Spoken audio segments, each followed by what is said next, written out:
possa estar falando ao seu coração, para que você saia daqui tendo a certeza de que Deus está no controle de todas as coisas. Amém? Abra a sua Bíblia em Gênesis, capítulo 1. Gênesis, capítulo 1.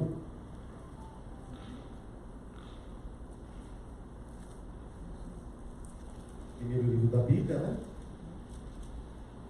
Gênesis, capítulo 1, verso 1.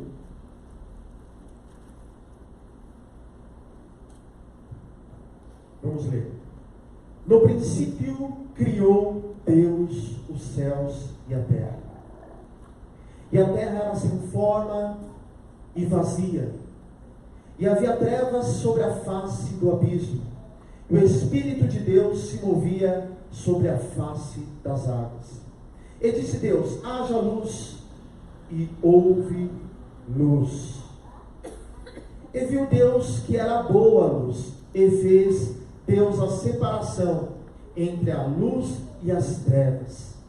Deus chamou a luz de dia, e as trevas chamou noite. E foi a tarde e a manhã do dia primeiro. E disse Deus: haja uma expansão no meio das águas, e haja separação entre as águas. 7. E fez Deus a expansão, e fez a separação entre as águas que estavam debaixo da expansão, e as águas que estavam sobre a expansão. E assim foi. E chamou Deus a expansão de céu. E foi a tarde e a manhã o dia segundo. E disse Deus: ajunte-se as águas debaixo dos céus num lugar, e apareça a porção seca. E assim foi. E chamou Deus a porção seca de terra, e o ajuntamento das águas chamou de mares. E viu Deus que era bom. 11. E disse Deus: produza a terra erva verde, erva de semente, árvore frutífera, que dê fruto segundo a sua espécie, cuja semente esteja nela sobre a terra. E assim foi. 12. E a terra produziu erva dando semente, conforme a sua espécie, árvore frutífera, cuja semente está nela, conforme a sua espécie. E viu Deus que era bom. E foi a tarde e a manhã o dia terceiro. 14. E disse Deus: haja luminares na expansão dos céus, para haver separação entre o dia e a noite, e sejam eles para sinais e para os tempos determinados, e para os dias e anos, e sejam para luminares na expansão dos céus, para iluminar a terra. E assim foi. 16. E fez Deus os dois luminares, o luminar maior para governar o dia, e o luminar menor para governar a noite, e fez as estrelas.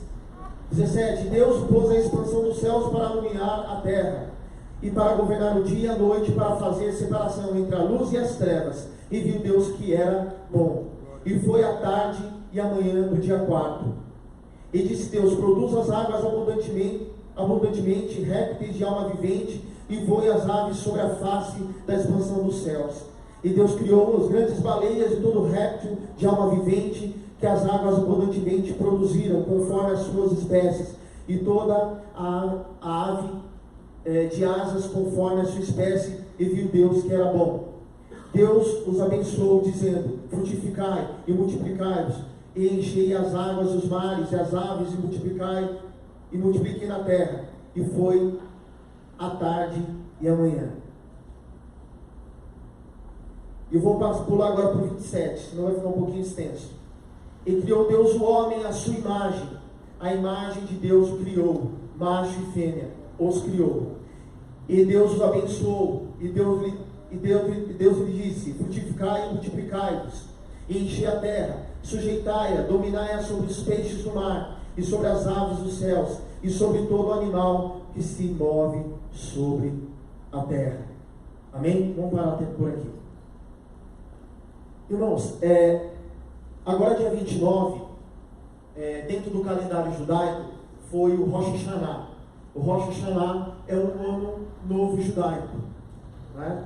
E nós estamos no ano de 5.779. É um calendário que não é um calendário greco-romano, é um calendário judaico, mas foi comemorado, até foi no dia da inauguração da nossa igreja, né? E agora também passou-se o Rosh Hashanah, nós estamos na época do Yom Kippur. Yom Kippur é o dia do perdão. É um dia também que envolve reflexão. Quando nós falamos sobre Rosh Hashanah, nós falamos sobre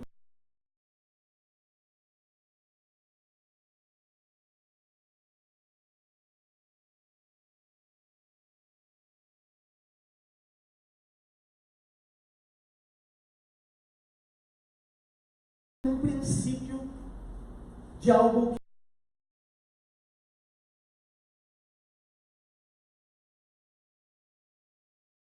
que renovações, inovações, trazer reflexões, como nessa parte que eu falei do Yom Kippur,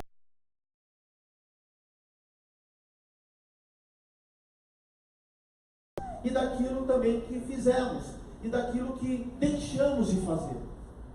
E quando nós lemos aqui Gênesis, no capítulo 1, dentro dos 5 primeiros livros, né, que é o Pentateuco, Gênesis ele tem um princípio muito interessante. Ele traz principalmente as revelações da criação do universo. Claro que quando nós lemos Gênesis capítulo 1, ele envolve também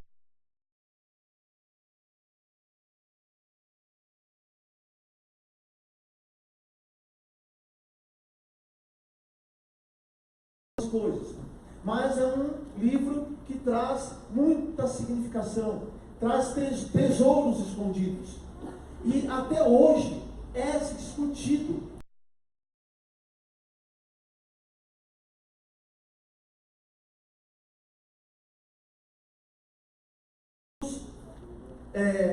ativistas, né, ateus, vêm tentando de muitos anos aí, mas isso também vem desde a época da Idade Média para cá, tentando de alguma forma desconfigurar, né, tudo aquilo que Deus fez.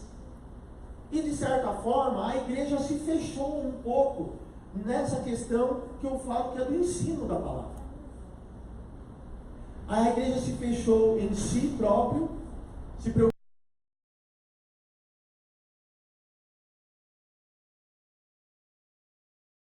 em refletir, em entender. E hoje há um ativismo até mesmo dentro das universidades. E eu posso dizer isso porque eu também fiz a minha graduação, fiz a minha pós-graduação, e em muitos pontos científicos foi se questionado dentro, mesmo até os mestres e doutores dentro das universidades, a questão realmente da criação de algo que foi criado. Porque a princípio, hoje, muitos cientistas entendem que houve uma explosão que surgiu.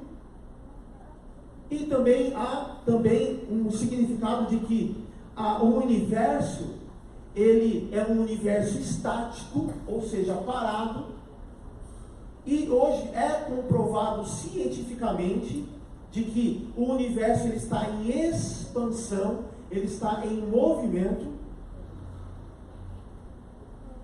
Então você percebe que há a todo momento um grande ataque contra a palavra de Deus. E quando ataca a palavra de Deus, está atacando a igreja, né? E eu sempre entendo que é momento de nós colocarmos, até mesmo se debruçarmos na palavra, até para que a gente possa também ter argumentos, né, fiéis àquilo que a palavra de Deus coloca para o nosso dia a dia, para que a gente possa também confrontar e não se calar. E o mais interessante de tudo isso é que quando muitos estudiosos desde a época da Idade Média falavam que o universo era algo estático, algo parado, algo que surgiu de uma explosão espontânea, as ondas magnéticas que deu interferência, isso na década de 80, deu uma interferência sobre esse satélite.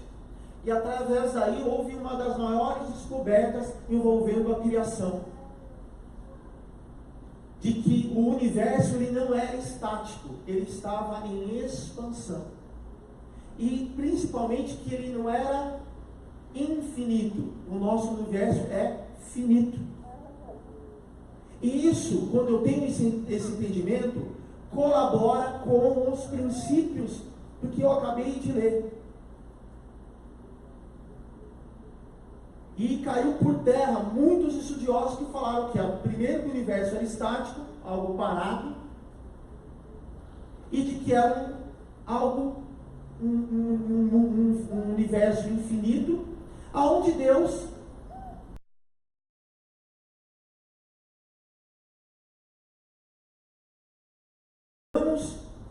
quando nós observamos os princípios da palavra, no princípio criou Deus os céus e a terra.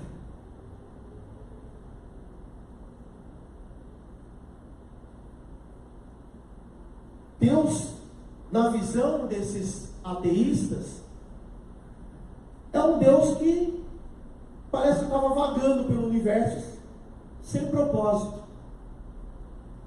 Mas, com base nesse texto, o princípio criou Deus os céus e a terra. É um Deus que ele sim é infinito. Ele é um Deus que realmente não cabe na nossa mente. Se nós tentarmos compreendermos a ação de Deus, é até muita arrogância do homem, né? Do homem contemporâneo, tentar explicar Deus, tentar explicar as suas manifestações. E é isso que vem ocorrendo, mas até mesmo a própria ciência vem colaborando com o texto de Gênesis, que no princípio, Deus, na sua infinita, sim, ele é infinito, na infinita presença, ele trouxe um início, que é os céus e a terra, com as estrelas, com os planetas. Ele deu um nome a cada uma das estrelas. É um Deus que controla toda a questão física, da física. Até mesmo hoje a gravidade, hoje mesmo os cientistas não conseguem entender o que é a gravidade. Não existe hoje um cientista que conseguiu descobrir como que funciona a gravidade. Para você ter o entendimento da imensidão desse Deus de extrema e infinita sabedoria. E é um Deus que na sua infinita sabedoria, ele trouxe um princípio de uma criação, de algo que nasceu no seu coração. E é um Deus que tem intenção, um Deus de intenção, um Deus de projeção, um Deus que coloca em tudo que ele faz amor. E quando nós decorremos o texto, quando ele começa a trazer a criação, ele traz a criação em etapas. Isso significa o quê? Ele, como um Deus supremo e infinito, ele poderia simplesmente que tudo seja criado conforme a minha vontade. E em questão de segundos, isso poderia acontecer. Até existem debates teológicos sobre essa questão. Se o universo e a criação foi em milhões, ou de 0 a 1, ou em alguns segundos. Mas pela fé eu creio que independente disso, se foi em 0 a 1 ou em milhões, Deus criou todas as coisas.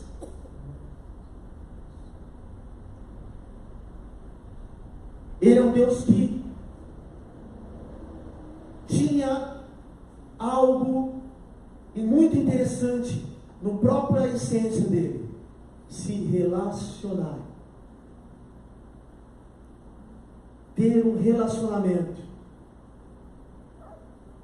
interagir.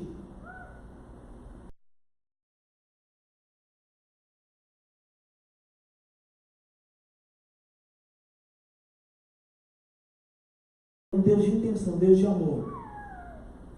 Ele traz a criação através do espaço, dos planetas, dos céus e a terra.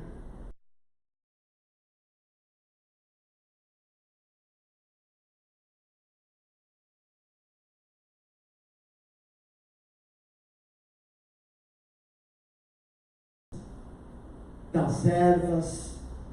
Ele aí, a partir daí, ele começa a criar o tempo. E o tempo surge através dos luminares, do sol, da lua, da rotação da terra.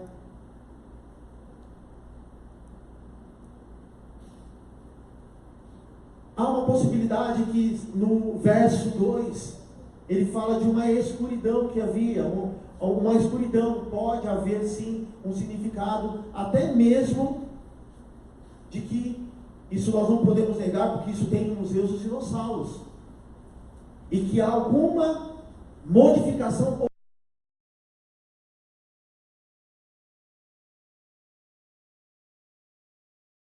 Nós discorremos todo esse processo, até mesmo a palavra começa também a discorrer alguns pontos obscuros, muitas vezes passa batido quando nós lemos.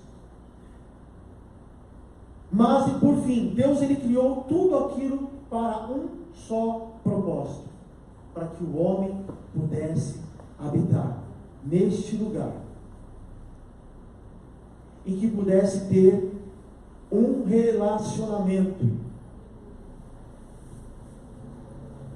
E Deus fez, diferente dos outros, de todas as outras criações, um Deus que do pó da terra fez, moldou a imagem e semelhança.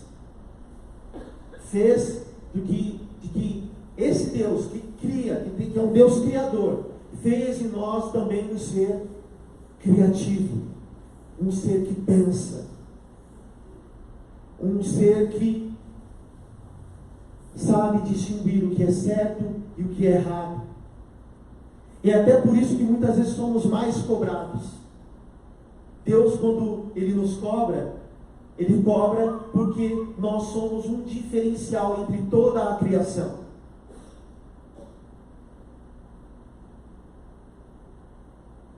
E nós vemos um carinho que Deus teve com o homem, na qual Ele fez um jardim que foi regado por suas mãos, na qual ali Ele colocou a habitar, na qual ali, através da costela de Adão, formou a mulher, para que a mulher pudesse ali estar junto com o homem, pudesse ser também participante desse processo tão lindo de criação,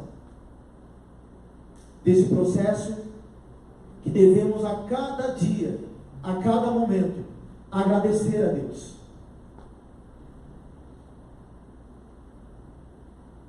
Porque Deus não estava sem o que fazer no seu infinito. Ele tinha propósitos de criação. Ele tinha um propósito de querer mostrar para o universo uma criação. E que dentro dessa criação, na sua excelência, criou você.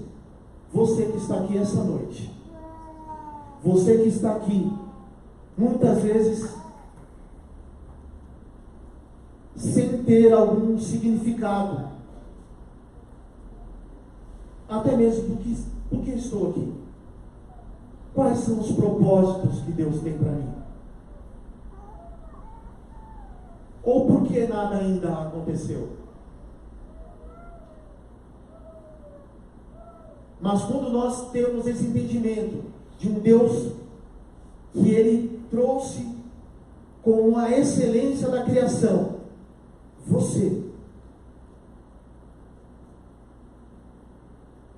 temos que entender que tudo que existe ao nosso redor foi feito a seu favor. Foi feito para que você pudesse viver em abundância, para que você pudesse usar toda essa essência que também, não só a semelhança, mas de atributos que Deus tinha, colocou em você, também como um ser que cria, um ser que inova, um ser que pode sim ser um instrumento de gerar, ser gerador e agente de esperança. De estarmos aqui esta noite, entendendo que não foi por um acaso que você nasceu, que não foi por um acaso que tudo isso existe, não foi por um acaso que hoje estamos aqui nesse endereço, não foi por acaso que você chegou até aqui. Há toda uma vontade absoluta, um regente que traz vida, um regente que traz uma música suave, que é a sua palavra, para os nossos corações.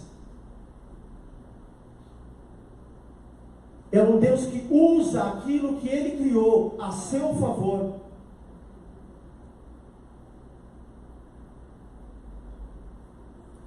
Ele é um Deus que cuida. A palavra de Deus, até mesmo no livro de Levíticos, Deus é um Deus tão maravilhoso na sua criação e no seu cuidado, que lá em Levíticos ele fala que, imagine, irmãos, ele dá até uma direção para nós homens, de como devemos lidar com os passarinhos, com um ninho.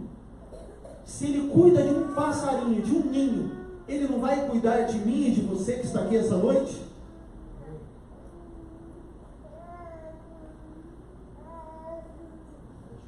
Se você chegou aqui essa noite achando que Deus parece que está distante, comece a ler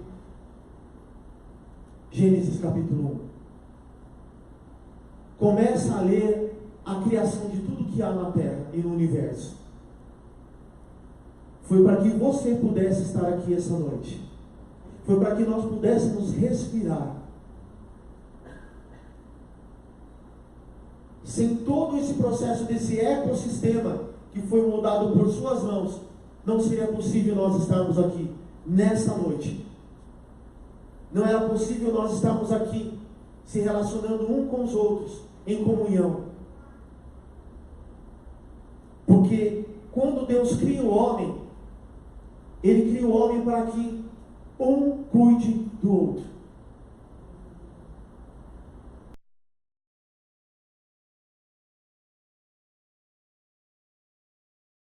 Um cuidasse do outro.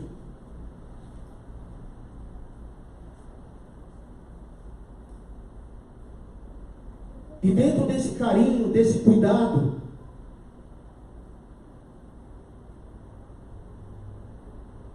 nós devemos entender que Deus ele está muito preocupado, principalmente nesse nosso posicionamento. Será que eu realmente estou conectado com aquilo que Deus tem neste mundo? Por mais que estejamos num mundo corrompido pelo homem, que muitas vezes nega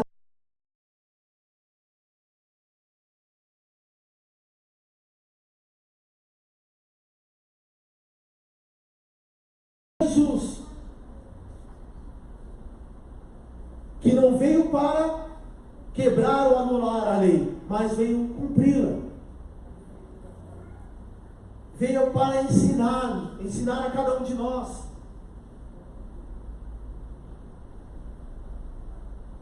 Os discípulos chegaram a questionar, mas onde está o Pai? O que Jesus falou?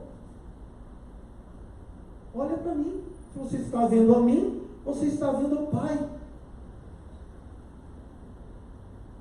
Um Deus que não estava sendo controle de tudo que acontecia e tudo que estava no decorrer da história, tudo já está caminhando para um processo que está na linha do tempo, no controle de Deus.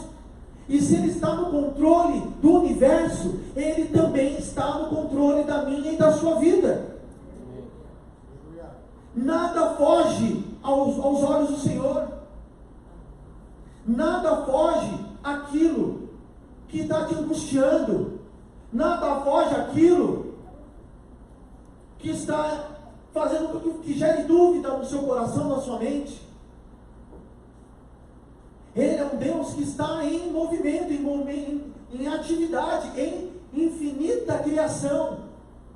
Ele cria momentos, Ele cria circunstâncias, Ele cria ações para que você possa viver a plenitude daquilo na qual Ele te criou, na qual Ele estabeleceu.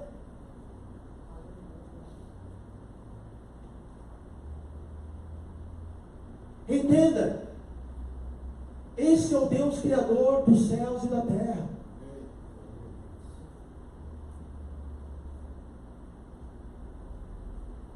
É um Deus que andou com a humanidade e anda até hoje. É um Deus de pacto, é um Deus que fez pactos de aliança com a humanidade.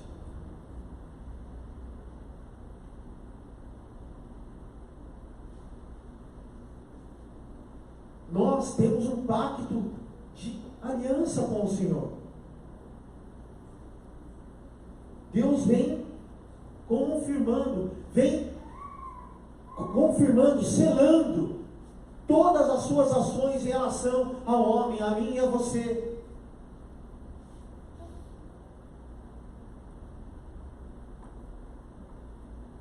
E é momento, sim, de nós, do homem hoje, entrarmos num processo que nós devemos muito buscar isso: arrependimento. O homem precisa se arrepender. O homem precisa se arrepender dos seus atos, das suas ações, das suas palavras mal colocadas. O homem precisa se arrepender daquilo que é de competência dele fazer e ele não faz.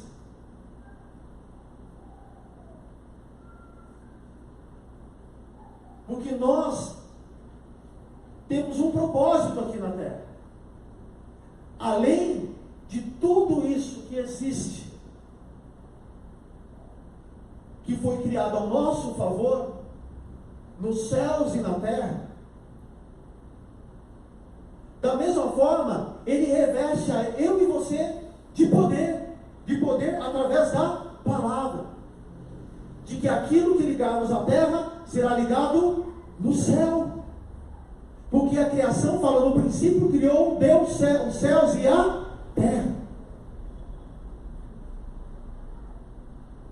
E aquilo que você foi chamado, foi designado, você está aqui hoje porque você tem um propósito, você tem um chamado. Você está aqui na terra hoje porque você tem um propósito. Você não está sem rumo. Você não está sozinho.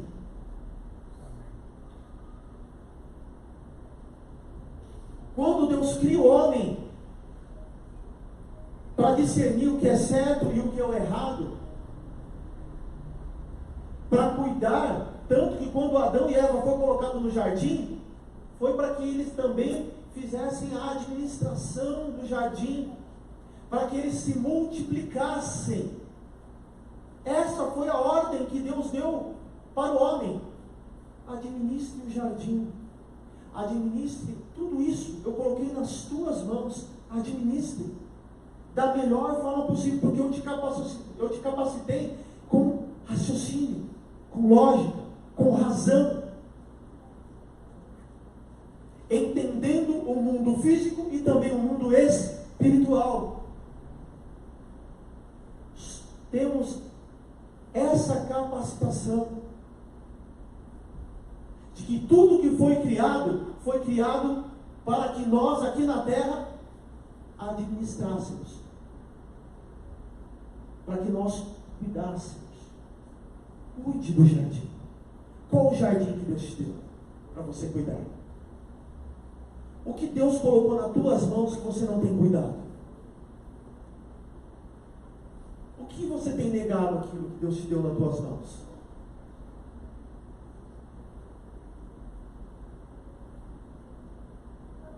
Deus falou para o homem: multiplicai-vos. Ah, mas pastor, eu não tenho filhos. Quem disse que são filhos? Você pode ter filhos espirituais. É só você olhar para o seu irmão do seu lado. O seu papel é cuidar do seu irmão que está do seu lado. Multiplique isso. Multiplique seus filhos espirituais. Cuide deles. E da mesma forma que Deus criou os céus e a terra, criou os animais, cuidou por etapas, com carinho, e tudo que ele fazia, ele falava: como foi bom. Deus se alegrou em cada etapa que ele cumpriu. Se é de 0 a 1, se é de milhões de anos, não importa. O importa é que ele fez, e ele é o Criador. E da mesma forma temos também essa missão. Mas é uma missão agora de também, da parte que compete a nós, administrarmos aquilo que Deus colocou na minha e na sua mão. E que você tem fugido. Você tem engavetado. Pessoas que Deus colocou na sua vida e que você não tem cuidado. Não tem multiplicado. Esse é o nosso papel. Administrarmos aquilo que Deus nos deu. Sabe aquilo que você acha que você não tem competência a fazer? É nisso que Deus vai te usar. A nossa tendência muitas vezes é achar que não temos capacitação ou competência para fazer as coisas. Mas Deus, ele não procura os capacitados. Ele capacita. E aqueles que muitas vezes são esquecidos pelo homem, é lembrado por Deus. E ele não esqueceu de você. Ele está aqui esta noite para falar que ele é o Criador. Ele te criou. Ele te moldou no ventre da sua mãe. Mesmo ainda você em estado informe, ele te contemplava. Ele ali trouxe sim um plano. E é um plano perfeito. Não planos de homem, mas um plano vindo da própria mão do Deus Altíssimo Eterno. E que a maior aliança de tudo isso que o próprio Espírito Santo de Deus está falando essa noite é o pacto da aliança de sangue, que verteu na cruz, no seu Filho único, por amor a você, para selar com o sangue de Jesus, de que Ele acredita em você.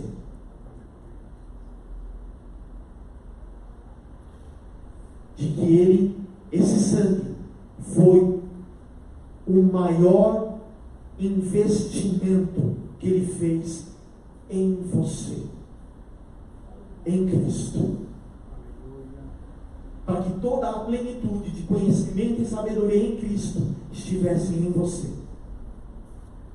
para que você faça a sua parte que compete a você fazer,